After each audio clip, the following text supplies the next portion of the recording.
ভালো আছো? আমিও খুব ভালো আছি। সবাই বসে পড়ো।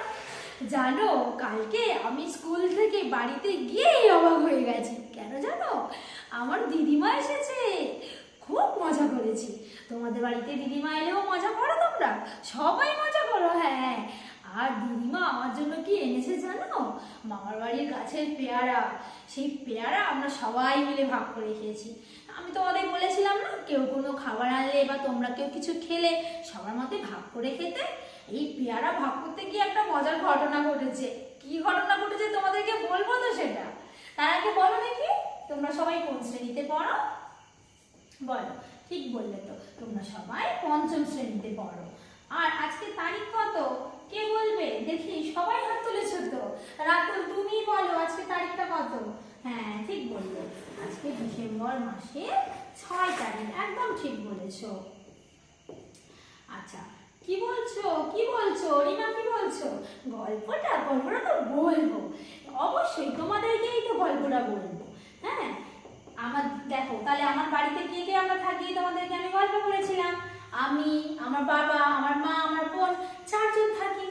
আর কে এলো? আমার দিদিমা এলো। এখন আমাদের বাড়িতে কতজন হয়ে গেছে? চটপট হিসাব করে ফেলো দেখি। এখন আমাদের বাড়িতে কজন হয়ে গেল? বাহ, হ্যাঁ ঠিকই তো। এখন আমাদের বাড়িতে হয়ে গেল 5 জন। আমার দিদিমা এলো না?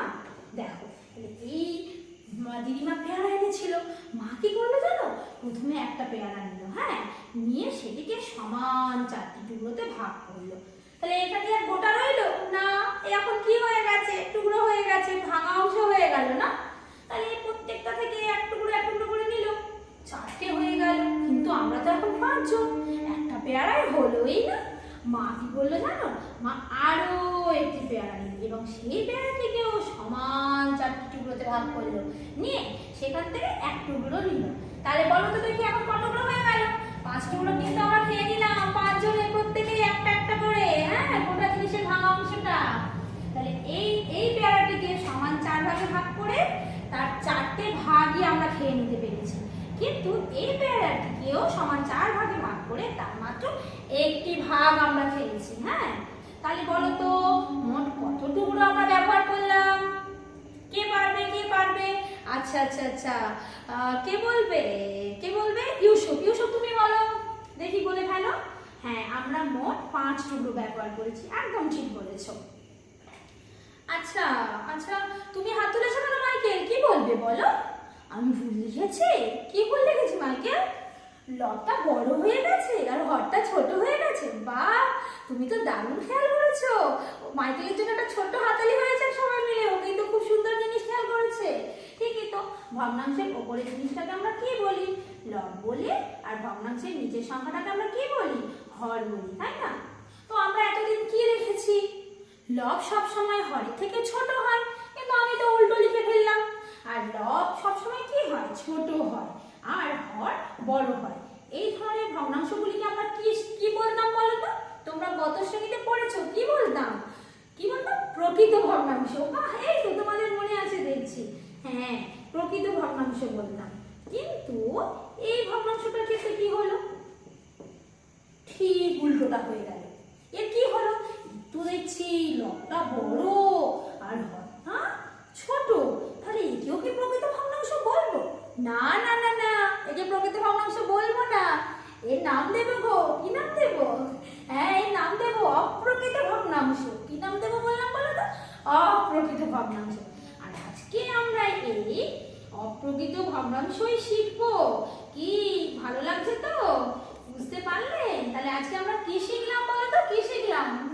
হ্যাঁ, একদমই তাই। অপ্রকৃত ভগ্নাংশ শিখলাম। তাহলে কিভাবে চিনবো এই প্রকৃত ভগ্নাংশ কি আর অপ্রকৃত ভগ্নাংশ কি? কি দেখা গেল বলো তো? তাহলে প্রকৃত ভগ্নাংশ হলে লব হবে ছোট আর হর হবে বড়। আর ঠিক যখন তার উল্টোটা হবে, অর্থাৎ লব হবে বড়, হর হবে ছোট, তখন সে আর প্রকৃত থাকবে না, সে হয়ে যাবে অপ্রকৃত ভগ্নাংশ। হ্যাঁ, ঠিক যেমন আমাদের হয়ে গেল। দেখো, আমাদের কিন্তু একটা গোটা পেয়ারা লাগলো এবং তার সঙ্গে একটা টুকরো লাগলো। আর এই গোটা বা সম্পূর্ণ অংশকে আমরা কি ধরি? একটা ধরি না? নিয়ে আমাদের হয়ে গেল কিন্তু অপ্রকৃত ভগ্নাংশ।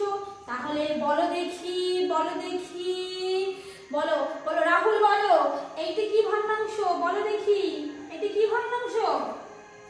বাহ রাহুল একদম ঠিক বলেছো, ঠিকই তো, এটাকে তো আমরা প্রকৃত ভগ্নাংশ বলবো, এটা হলো প্রকৃত ভগ্নাংশ। আর এইটাকে কি বলবো বলো তো, এইটাকে কি বলবো দেখি, বলো দেখি, এইটাকে কি বলবো বলো, এটাকে এই ভগ্নাংশটাকে কি বলবো? কি বলবো? বাহ ঠিক, তোমরা দারুণ বুঝে গেছো, এটাকে আমরা বলবো অপ্রকৃত ভগ্নাংশ। বাহ বাহ বাহ, দারুণ বুঝলে। তাহলে অপ্রকৃত ভগ্নাংশে কি হয়? লব সব সময় বড় হয় এবং হর সব সময় ছোট হয়। তাহলে বলো, তাহলে বলো দেখি, কোন ভগ্নাংশের লব ছোট হর বড়? একসাথে সবাই মিলে, প্রকৃত ভগ্নাংশ। আর কোন ভগ্নাংশের লব বড় হর ছোট? অপ্রকৃত ভগ্নাংশ। খুব ভালো, দারুণ বুঝে গেছে সবাই। আজ তবে আসি।